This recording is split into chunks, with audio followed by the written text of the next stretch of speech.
김정은이 두려워하는 단 한 사람. 그날 김정은의 얼굴은 하얗게 질려 있었다. 수많은 사람들 앞에서 웃고 있었지만 나는 봤다. 그의 손끝이 떨리고 있었다. 나는 북한당 중앙위원회 선전선동부에서 12년간 근무했다. 김정은의 모든 연설, 표정, 움직임을 분석하고 다듬는 게 내 일이었다. 하지만 어느 날 나는 깨달았다. 그가 진짜로 두려워하는 적은 미국도 남한도 군부도 아니었다. 그는 자신의 피를 두려워했다. 김정일이 사망하던 2011년 12월 평양은 눈보라와 오열로 뒤덮였다.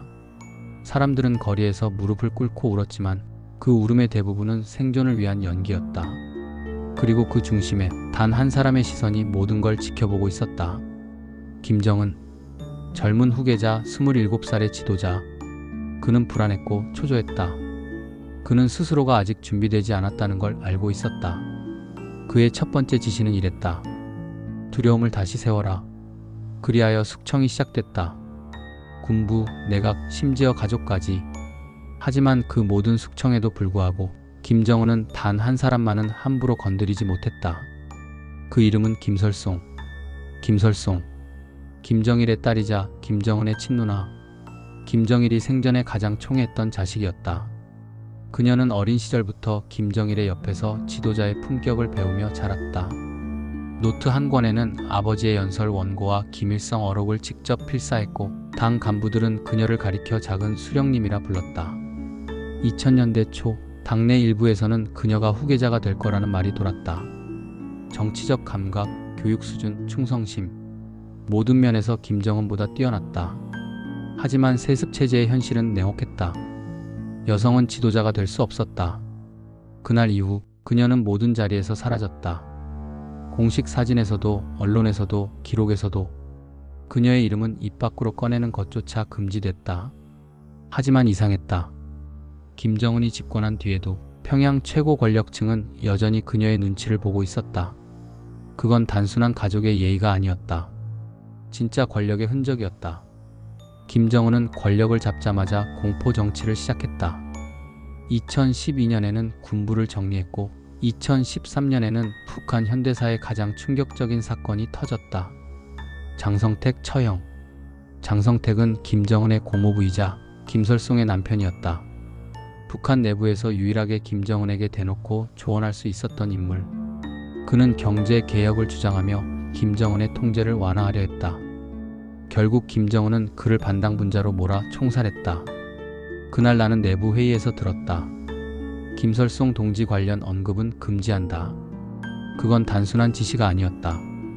그건 두려움의 표현이었다. 김정은은 장성택을 제거하면서 누나의 세계를 무너뜨렸지만 그녀 자신만은 끝내 손대지 못했다. 장성택의 죽음 이후 김설송은 공식적으로 모든 직책에서 물러났다. 하지만 그녀는 완전히 사라지지 않았다. 그녀는 금수산 태양궁전, 즉 김일성 김정일 부자의 시신이 안치된 그곳의 관리 책임자로 남았다. 그곳은 북한의 성지이자 모든 권력이 정당성을 얻는 상징의 중심이었다. 김정은이 아무리 강력한 권력을 휘둘러도 그녀가 관리하는 그 성전에는 손을 댈 수 없었다. 그건 곧 정통성의 원천이었기 때문이다. 북한의 권력은 탱크나 총으로 유지되는 게 아니다. 피와 상징으로 유지된다. 김설송은 그 상징을 쥐고 있었다. 그녀가 움직이지 않아도 그녀의 침묵만으로 김정은은 흔들렸다. 그런데 이상하게도 김정은은 매년 12월 아버지의 기일 즈음에 그녀가 있는 금수산궁전을 찾았다. 이유는 누구도 몰랐다. 하지만 사람들은 이렇게 말했다. 그는 그녀 앞에서는 한 번도 웃지 않았다. 2016년 평양 고위 간부들 사이에서 이상한 소문이 돌기 시작했다. 설송 동지가 돌아왔다. 누군가가 그녀를 봤다고 했다. 비밀 회의에서 김정은 바로 옆에 앉아 있었다고. 그 소문이 퍼진 뒤 김정은의 태도는 눈에 띄게 바뀌었다. 연설 중 손짓이 흔들렸고 충성이라는 단어를 더 자주 반복했다. 그의 눈빛엔 불안이 깔려 있었다. 그 불안은 단 한 사람 때문이었다. 그녀가 다시 등장했다는 건 김씨 혈통 내부의 균열을 의미했기 때문이다. 김정은은 자신이 절대 권력자라 믿는다. 하지만 그는 누구보다도 자신의 정통성을 의심한다. 그는 스위스 유학 시절 외국 문화를 접했고 군사적 경력도 거의 없었다. 그가 지도자가 된 건 오직 아버지의 피 때문이었다. 그 피를 누구보다 순수하게 계승한 사람이 바로 김설송이었다. 김정일은 생전에 설송이는 내 피를 그대로 닮았다라고 말한 적이 있다. 그 말 한마디는 김정은에게는 칼날이었다.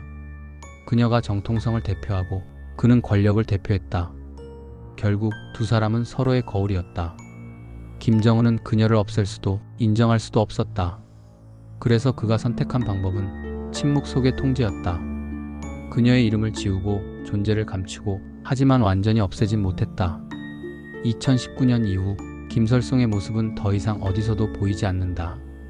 그녀가 평양에 있는지 해외에 있는지 아무도 모른다. 그러나 내부 소식통들에 따르면 그녀는 살아있다. 그녀는 금수산 궁전 인근 비밀 저택에서 극소수 인원과 함께 조용히 생활한다고 했다. 그곳에는 매년 김정일 생일 때마다 김정은이 직접 헌화를 한다고 한다. 그 순간 그녀가 창문 너머로 그를 바라본다는 소문이 돌았다. 그건 단지 가족의 의례일까? 아니면 죄책감과 두려움이 뒤섞인 의식일까? 그리고 최근엔 또 다른 소문이 떠돌고 있다. 그녀의 이름이 다시 내부 문건에서 발견됐다. 그게 무엇을 의미하는지 아무도 모른다. 지금 김정은은 외부의 제재와 내부 불만 속에서 흔들리고 있다.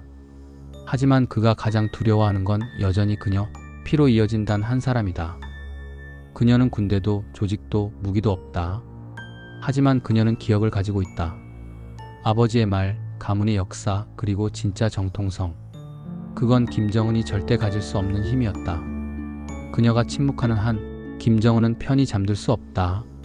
북한의 권력은 지금도 피로 이어진 전쟁을 치르고 있다. 총소리는 들리지 않지만 그 전쟁의 한복판엔 아직도 김정은과 김설송 두 남매의 그림자가 서 있다.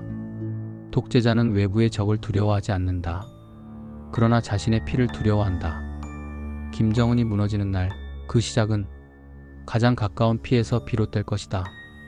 이 이야기는 실화를 바탕으로 구성되었습니다.